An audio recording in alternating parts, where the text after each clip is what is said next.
I think that as far as our physical existence is concerned, the essential thing is to see it as a rather secondary aspect of our existence. I've noticed that men who are always taking their temperature are almost certain to get ill. And men who are always weighing themselves are almost certain to find their way onto a psychiatrist's couch. And men who are always thinking that they're developing some symptom of ill health are surely fated to become invalids.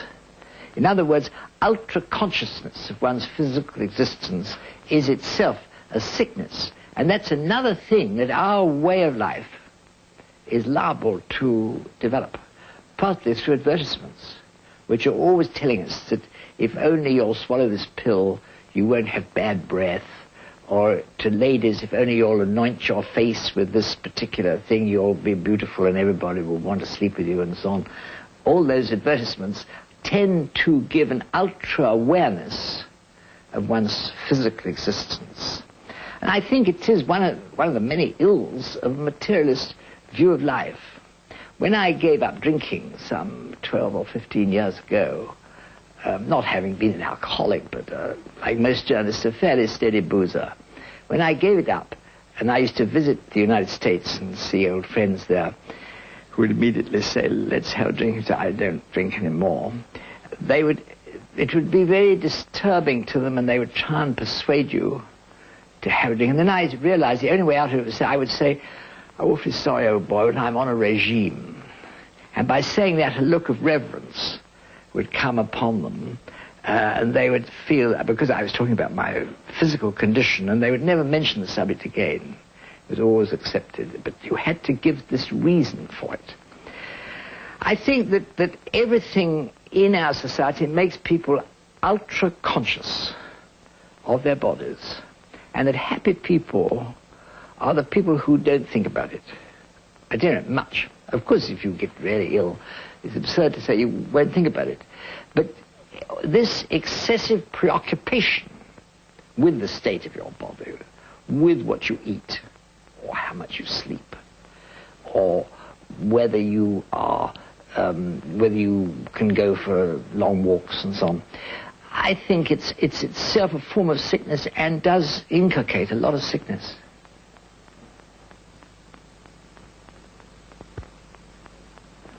Of course, another curious thing is that when you get to the end of your life, you find yourself very much looking forward to dying.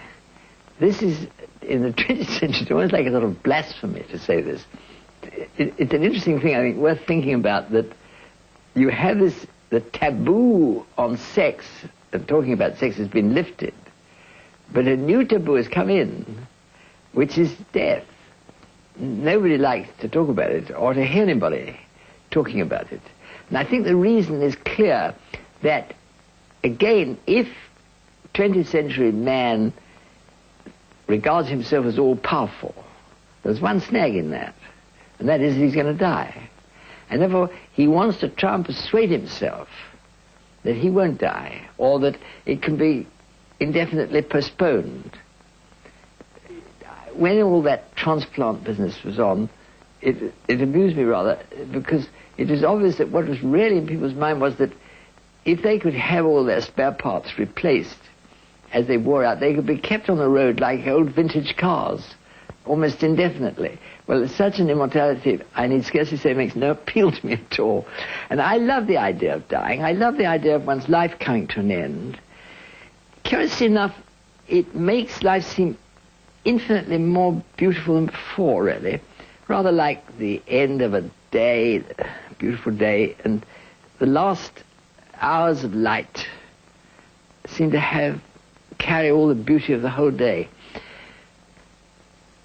I feel utterly confident that living our span of time in this world, our 70 years and 10 whatever they may be, is not the whole story of our existence. This, to me, would be inconceivable.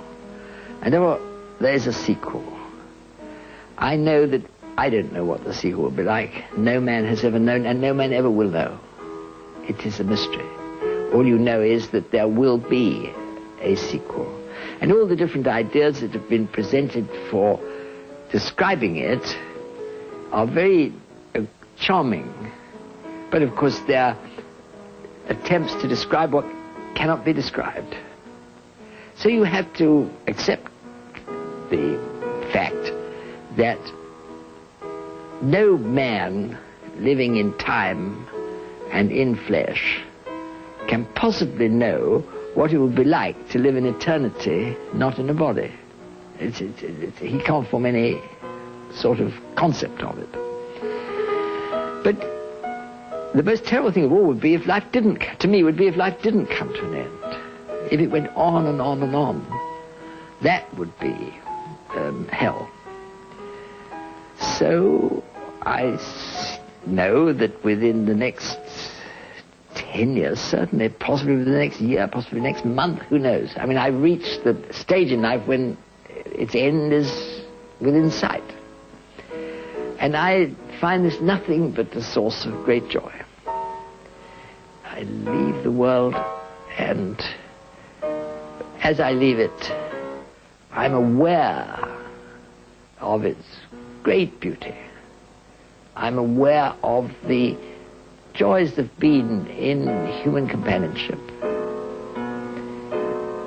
And above all, in the absolute certainty that through it all, despite one's own follies, despite one's own wickedness, despite the many occasions when one's chosen the wrong course of action or chosen the wrong alternative, still that has been working out a process which is God's design for his creation, and therefore is a loving and not a hating process, is an orderly and not a chaotic process,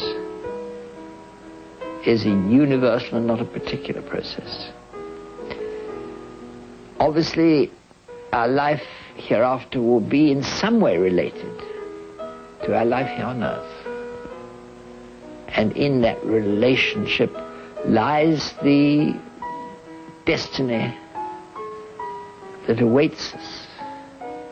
But I await it without fear.